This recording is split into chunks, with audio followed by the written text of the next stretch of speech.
The morning sun cast golden rays across the palace gardens as King Edward prepared for what he thought would be a quiet 77th birthday.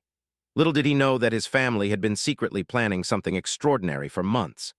The palace staff moved with unusual excitement, whispering among themselves as they carried mysterious boxes and decorations through the corridors.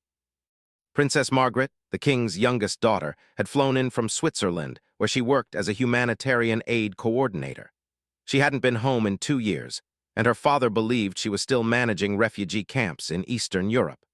The princess had carefully coordinated with her brothers to ensure her arrival would be the first surprise of many planned for their beloved father.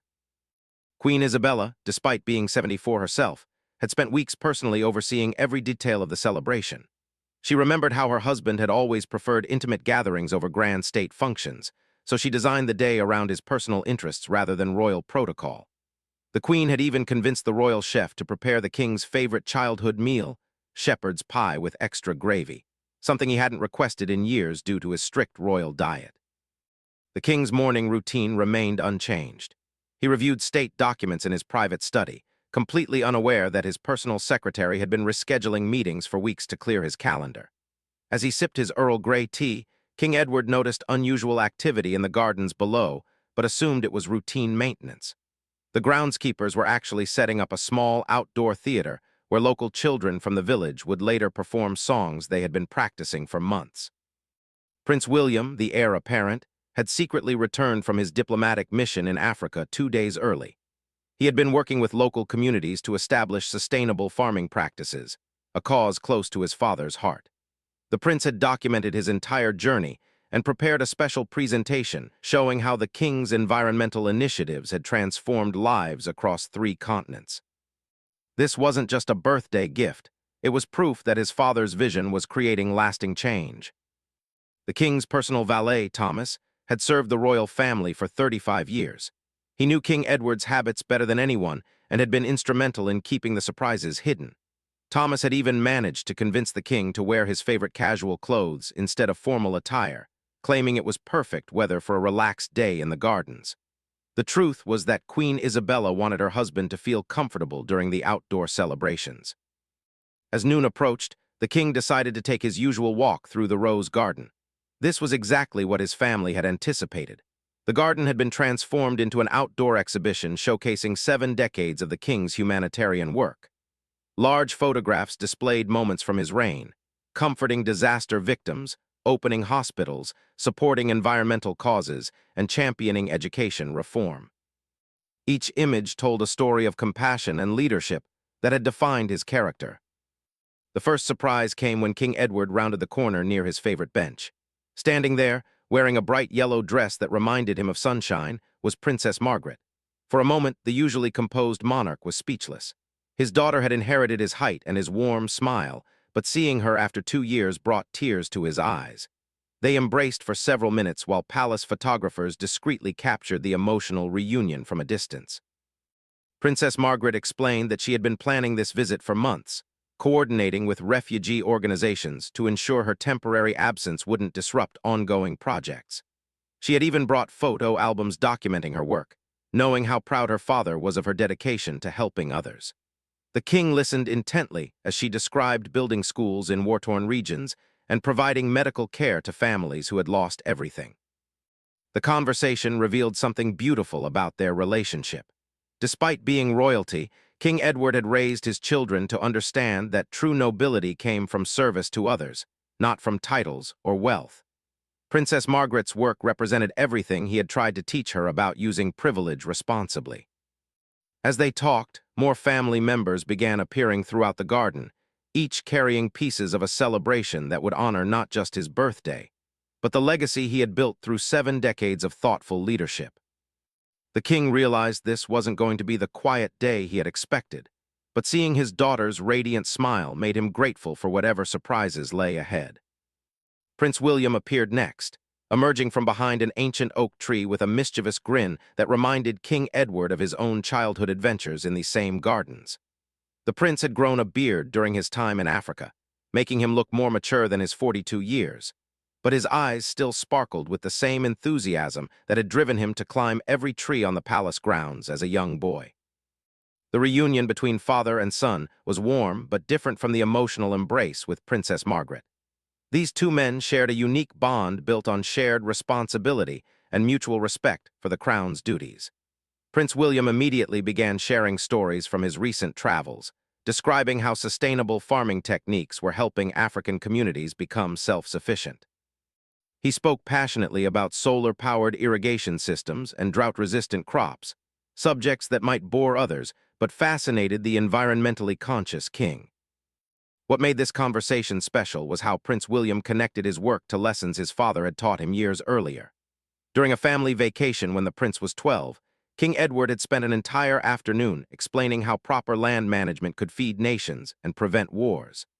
Those childhood lessons had shaped Prince William's entire approach to international diplomacy, and he credited his father's wisdom for his success in building relationships with foreign leaders. As they talked, the sound of children singing drifted across the garden. The king paused, recognizing the melody of an old folk song his own mother had sung to him 70 years ago. Following the music, they discovered 30 children from the local village school arranged in a semicircle near the fountain. The children, ranging in age from 6 to 12, wore matching blue uniforms and held handmade cards decorated with drawings of crowns, castles, and rainbows.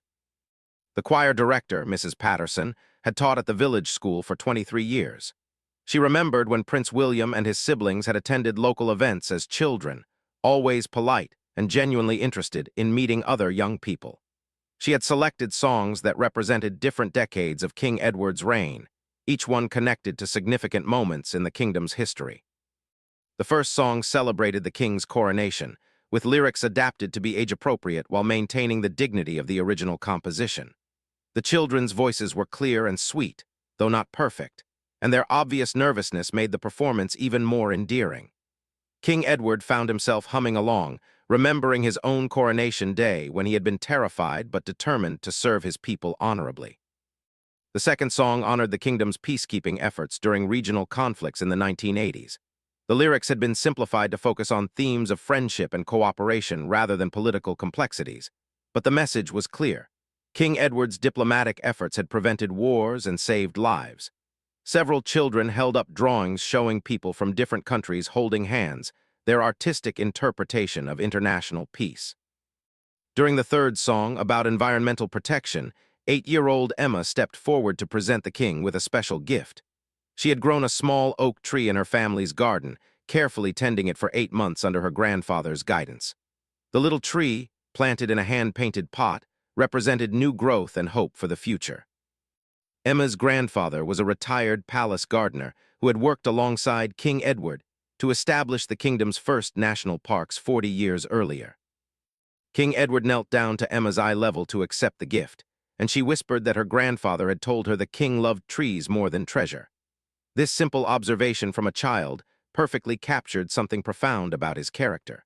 Throughout his reign, King Edward had indeed valued natural resources and environmental stewardship above material wealth, often frustrating advisors who wanted to pursue more profitable but less sustainable policies. The final song was a surprise composition written by the children themselves, with help from their music teacher. They had researched the king's favorite hobbies and interests, discovering his love for astronomy, classical music, and horse riding. The song wove these personal details into a celebration of how a leader could maintain individual passions while serving others. The chorus repeated the line, "A king who watches stars still guides us through the dark," which perfectly captured how King Edward's personal wonder about the universe had informed his approach to leadership challenges. As the children finished singing, they rushed forward to present their handmade cards. Each card contained personal messages and drawings that revealed how much these young people understood about their king's character. One card showed him planting trees, another depicted him reading to children, and several featured him with various animals, reflecting his well-known compassion for wildlife conservation. Prince William watched his father interact with each child individually, taking time to examine their artwork and ask questions about their drawings. This patience and genuine interest in young people had always impressed the prince, who had learned from watching his father that true leadership meant caring about individual lives, not just governing populations. As the children's choir dispersed with excited chatter and waved goodbye, Queen Isabella appeared at the garden's main entrance accompanied by 12 distinguished gentlemen in military dress uniforms. These were not active soldiers, but veterans from conflicts spanning 4 decades of King Edward's reign. Each man represented a different chapter of the kingdom's military history, and each had a personal connection to their monarch that went far beyond formal protocol. Colonel James Mitchell, now 73, had served as the king's personal bodyguard during the tense border conflicts of 1978. What made their relationship extraordinary was how King Edward had visited Colonel Mitchell in the hospital after he was injured by a roadside explosion.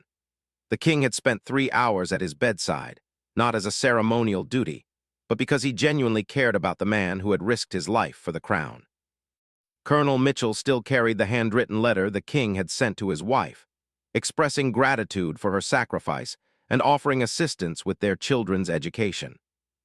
Sergeant Major Robert Davies had served in the peacekeeping mission to Eastern Europe in 1995.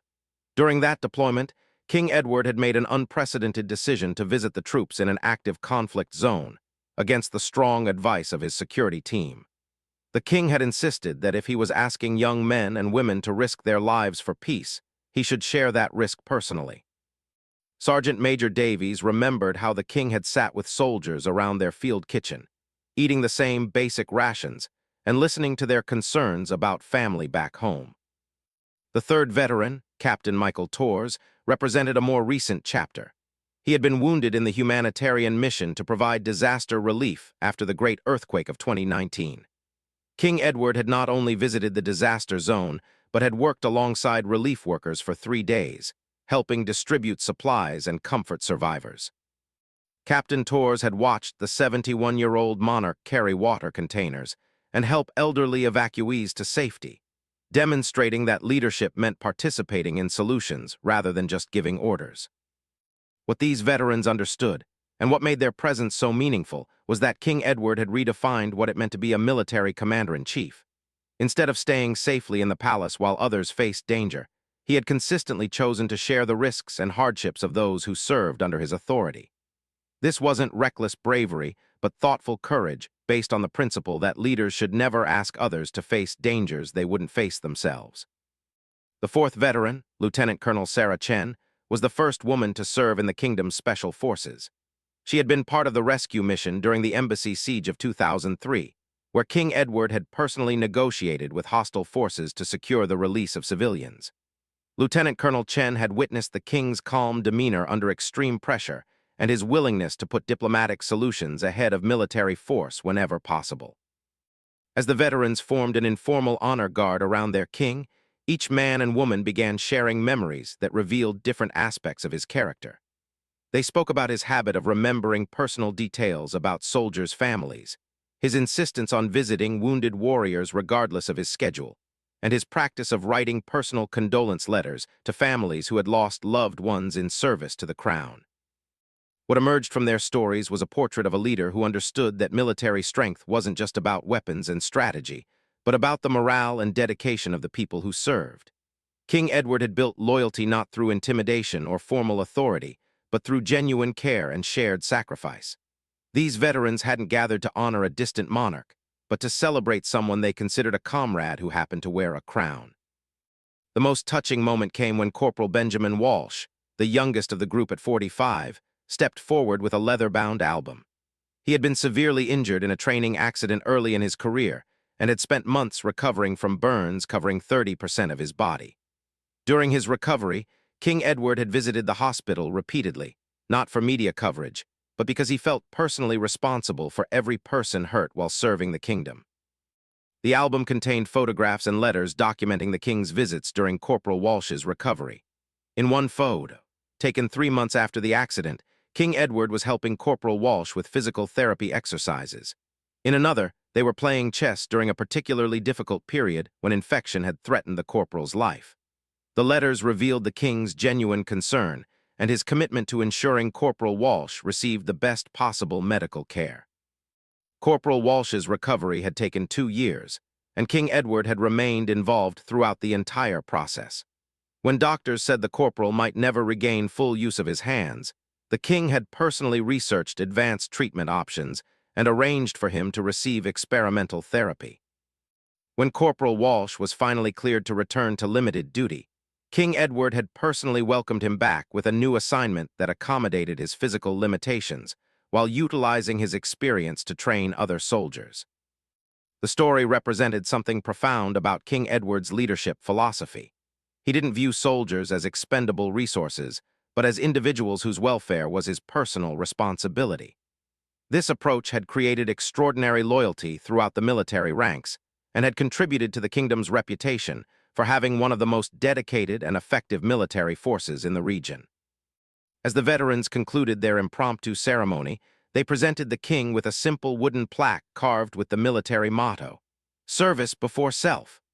Below the motto were engraved the names of every soldier who had served under King Edward's command during his 77 years, including those who had made the ultimate sacrifice. The plaque wasn't ornate or expensive, but it represented something priceless: the respect and gratitude of those who had served alongside their king in the pursuit of peace and protection for their people. The afternoon brought an unexpected visitor that would create one of the most memorable moments of King Edward's 77th birthday celebration. Dr. Patricia Williams, chief pediatrician at St. Mary's Children's Hospital, arrived at the palace with a very special guest. 8-year-old Timothy Chen, who was walking normally for the first time in his life, thanks to a revolutionary surgery program the king had personally funded. Timothy had been born with a rare spinal condition that doctors initially said would confine him to a wheelchair permanently. When King Edward learned about the child's situation during a routine hospital visit 3 years earlier, he had been deeply moved by Timothy's cheerful spirit despite his physical challenges.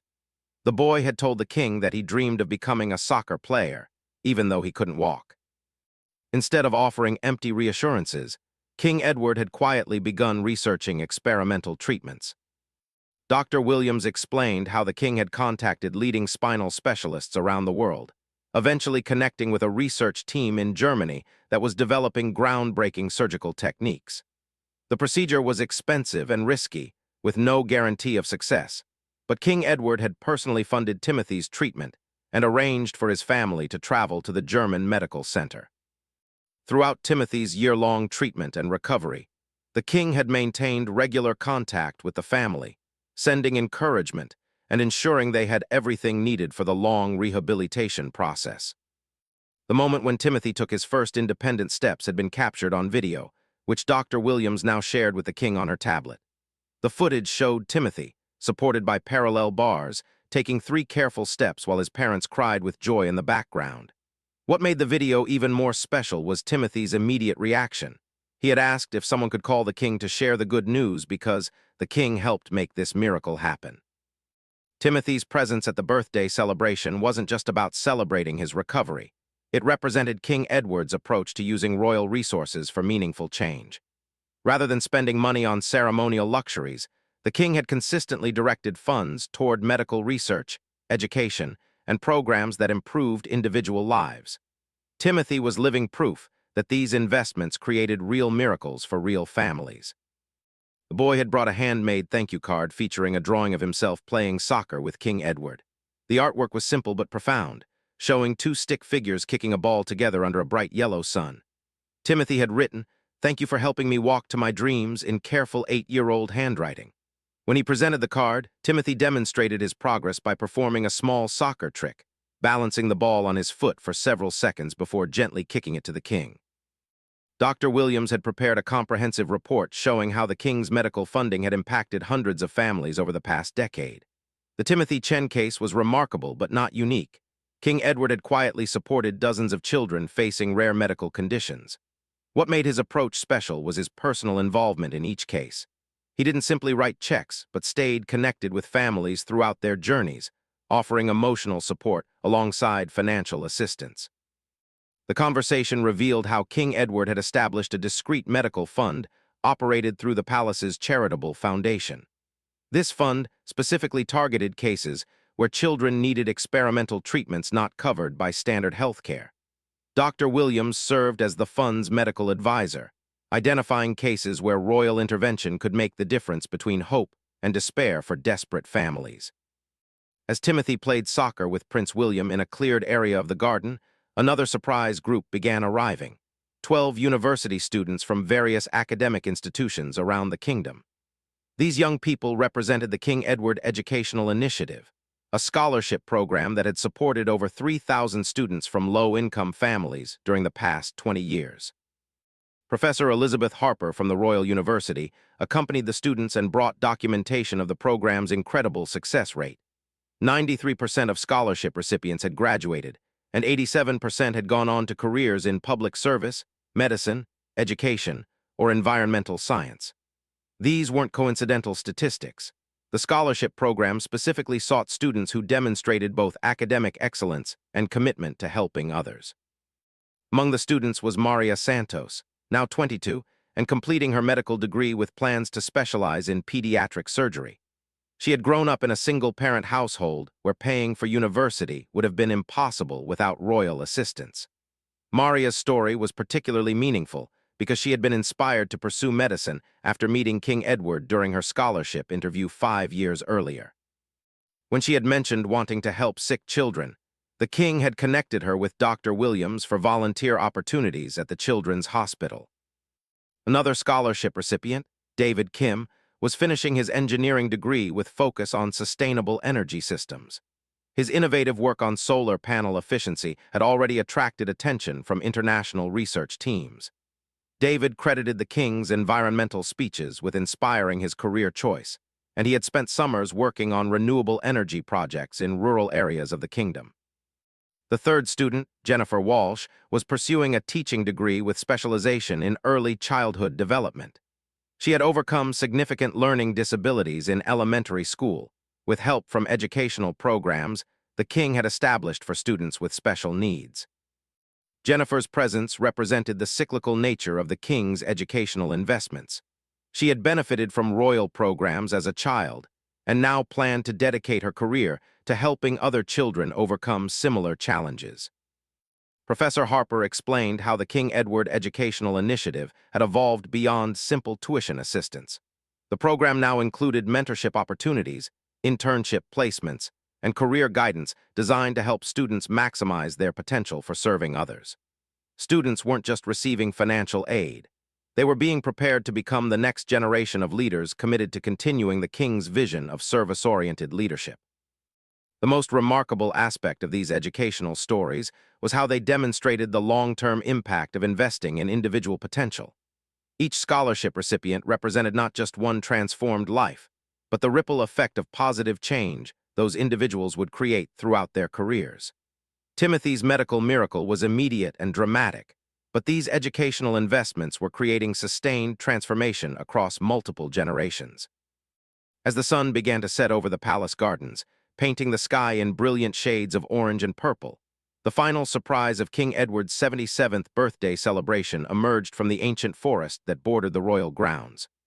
Dr. Elena Rodriguez, the kingdom's chief environmental scientist, led a procession of 23 individuals whose lives had been transformed by the king's environmental initiatives spanning 4 decades. The group represented a living timeline of environmental achievement that began with King Edward's first conservation efforts in the 1980s.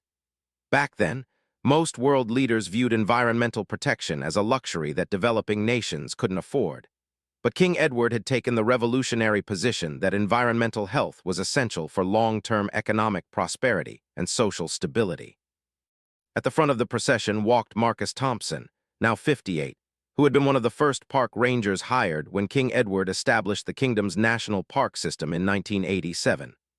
Marcus had started as a young man with only basic education, but the king's conservation programs had provided training opportunities that transformed him into a respected wildlife biologist. Over 35 years, Marcus had overseen the reintroduction of 3 endangered species and the restoration of over 50,000 acres of damaged ecosystem. Walking beside Marcus was Dr. Amara Akaffer, a marine biologist whose groundbreaking research on coral reef restoration had been funded by King Edward's Environmental Foundation for the past 15 years. Dr. Akaffer had developed innovative techniques for rebuilding damaged coral ecosystems, and her work had been adopted by conservation organizations worldwide. She credited the king's early investment in her research with making possible discoveries that were now helping save ocean habitats across 3 continents. The third member of the environmental delegation was Carlos Rivera, a former industrial worker who had been retrained as a solar energy technician through programs King Edward had established to help workers transition from polluting industries to clean energy careers. Carlos now managed the kingdom's largest solar installation, which provided clean electricity to over 40,000 homes.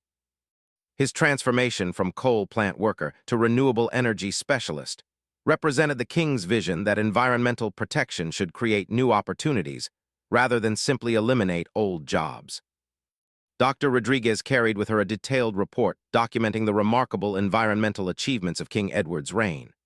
The kingdom had reduced carbon emissions by 67% while growing its economy by 43%, proving that environmental responsibility and economic prosperity could coexist. The report included satellite imagery showing how reforestation efforts had restored 30% more forest coverage than existed when King Edward first took the crown. One of the most impressive statistics involved wildlife recovery. When King Edward began his environmental initiatives, the kingdom had only 300 wild deer, 50 wolves, and 12 breeding pairs of eagles. Current populations had grown to over 8,000 deer, 300 wolves, and 97 eagle pairs. These weren't just numbers. They represented a complete ecosystem restoration that had taken decades of careful planning and patient implementation. The environmental procession included representatives from the kingdom's agricultural sector, which had undergone dramatic transformation under King Edward's guidance. Farmer's daughter-turned-agricultural scientist Lisa Chen had developed drought-resistant crop varieties that now fed millions of people while using 70% less water than traditional farming methods. Her research had been supported by royal agricultural grants that prioritized sustainability over short-term profits. Standing beside Lisa was Roberto Martinez, whose family farm had been transformed through sustainable agriculture programs King Edward had pioneered. Roberto's grandfather had farmed the same land using methods that depleted soil and required heavy pesticide use. Through royal extension programs, Roberto had learned organic farming techniques that had doubled his crop yields while eliminating chemical inputs. His farm now served as a training center where other farmers learned sustainable methods. The most emotional moment came when 12-year-old Sarah Kim stepped forward to present King Edward with a special gift, a seedling from the heritage oak, a 1,000-year-old tree that had been dying when the king began his environmental work. Through careful restoration of the surrounding ecosystem, the ancient tree had recovered and was now producing viable seeds for the first time in decades. Sarah had grown the seedling herself as part of her school's environmental education program, another King Edward initiative that taught children to understand their connection to the natural world. Dr. Rodriguez explained how King Edward's environmental legacy extended far beyond the kingdom's borders. His policies had influenced international environmental agreements, and his funding had supported conservation projects in 43 countries. The king's approach had always emphasized practical solutions rather than symbolic gestures, focusing on programs that created measurable improvements in environmental health while providing economic benefits to local communities. The environmental presentation concluded with the unveiling of a remarkable achievement. The kingdom had become the world's first carbon-negative nation, actually removing more carbon dioxide from the atmosphere than it produced. This milestone had been reached through a combination of reforestation, renewable energy adoption, and innovative carbon capture technologies developed with royal research funding. As darkness fell and stars became visible in the clear sky above the palace gardens, King Edward found himself surrounded by representatives of 7 decades of thoughtful leadership. The veterans, medical professionals, educators, students, environmentalists, and family members who had gathered to celebrate his birthday represented something more profound than a party. They embodied the living legacy of a leader who had consistently chosen long-term vision over short-term convenience. Queen Isabella approached her husband with a final surprise, a leather-bound book containing letters from thousands of people whose lives had been touched by his leadership. The letters came from former scholarship recipients now serving as teachers, doctors, and scientists, from military families grateful for his personal attention during difficult times, from environmental scientists whose research had been supported by royal funding, and from ordinary citizens who had been inspired by his example to pursue lives of service. King Edward opened the book to a random page and found a letter from Timothy Chen's parents, written on the day their son took his first steps. The letter didn't focus on gratitude, though that was certainly present, but on inspiration. They wrote about how witnessing the king's personal involvement in their son's recovery had motivated them to volunteer with other families facing medical crises, creating a ripple effect of compassion that would continue long after they were gone. As the 77th birthday celebration came to an end, King Edward realized that the greatest gift wasn't any single surprise, but the evidence that his life's work was continuing through the lives of others.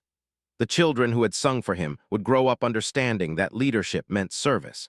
The veterans who had honored him would pass on lessons about courage and sacrifice. The students he had supported would educate the next generation. The environmental scientists he had funded would continue protecting the planet for future inhabitants. Standing in his garden under a sky full of stars, surrounded by people whose lives demonstrated the power of thoughtful leadership, King Edward understood that his 77th birthday had become something more than a celebration of the past. It was a glimpse into a future where the principles he had tried to embody would continue to create positive change long after he was gone, ensuring that his true legacy would be measured not in years reigned, but in lives transformed and communities strengthened through the radical idea that leadership should serve love rather than power.